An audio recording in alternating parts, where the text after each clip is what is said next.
ನನ್ನೆಲ್ಲ ಕನ್ನಡದ ಮುದ್ದು ಮನಸ್ಸುಗಳಿಗೆ ಶರಣಾರ್ಥಿಗಳು. ವಿಜಯನಗರದ ವೀರದೊರೆ ಶ್ರೀ ಕೃಷ್ಣದೇವರಾಯನ ರಾಯಚೂರು,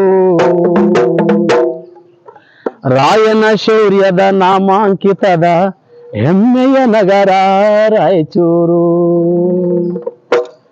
ವಿಜಯನಗರದ ವೀರದೊರೆ ಶ್ರೀ ಕೃಷ್ಣದೇವರಾಯನ ರಾಯಚೂರು, ರಾಯನ ಶೌರ್ಯದ ನಾಮಾಂಕಿತದ ಹೆಮ್ಮೆಯ ನಗರ ರಾಯಚೂರು, ರಾಯನ ಶೌರ್ಯದ ನಾಮಾಂಕಿತದ ಹೆಮ್ಮೆಯ ನಗರ ರಾಯಚೂರು.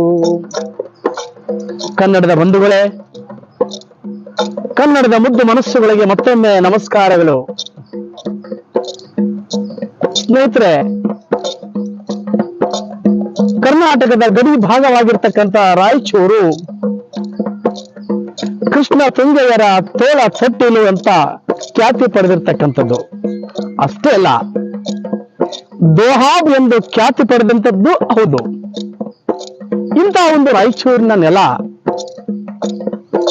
ಇಡೀ ರಾಜ್ಯಕ್ಕೆ ನಾವು 40% ವಿದ್ಯುತ್ತನ್ನ ಕೊಡ್ತಾ ಇದ್ದೀವಿ. ಅಷ್ಟೇ ಅಲ್ಲ ಬಂಧುಗಳೇ, ಇಡೀ ದೇಶಕ್ಕೆ ಚಿನ್ನವನ್ನ ಕೊಡ್ತಕ್ಕಂತ ಯಾವುದೇ ಒಂದು ಜಿಲ್ಲೆ ಇದ್ರೆ ಅದು ರಾಯಚೂರು ಮಾತ್ರ. ಅಷ್ಟೇ ಅಲ್ಲ, ಏಷ್ಯಾ ಖಂಡದಲ್ಲಿಯೇ ಹತ್ತಿ ಬೆಳೆಗೆ ಹೆಸರುವಾಸಿಯಾಗಿರ್ತಕ್ಕಂಥದ್ದು ನಮ್ಮ ರಾಯಚೂರು.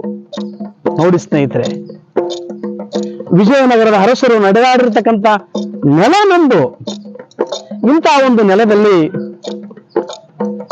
ಬರುವ ಗುರುವಾರ 6ನೇ ತಾರೀಕು ರಾಯಚೂರು ತಾಲೂಕಿನ 6ನೆಯ ಕನ್ನಡ ಸಾಹಿತ್ಯ ಸಮ್ಮೇಳನ ನಡೀತಾ ಇದೆ. ಎಷ್ಟು ಸಂತೋಷ ಅಲ್ವೇ? ತಮ್ಮೆಲ್ಲ ಕನ್ನಡದ ಪ್ರೇಮಿಗಳೇ, ಕನ್ನಡದ ಮುದ್ದು ಮನಸ್ಸುಗಳೇ, ಆ ತಾಯಿ ಭುವನೇಶ್ವರಿ ಆಶೀರ್ವಾದದಿಂದ ಈ ತಾಲೂಕಾ ಕನ್ನಡ ಸಾಹಿತ್ಯ ಸಮ್ಮೇಳನ ಅತ್ಯಂತ ಯಶಸ್ವಿಯಾಗಿ ಜರುಗಲಿ ಅಂತ ತಾವೆಲ್ಲರೂ ಹಾರೈಸಬೇಕಂತೇಳಿ ತಮ್ಮಲ್ಲಿ ಕೇಳ್ಕೊಳ್ತಾ ಇದ್ದೀನಿ. ನಮಸ್ಕಾರ ಸ್ನೇಹಿತರೆ.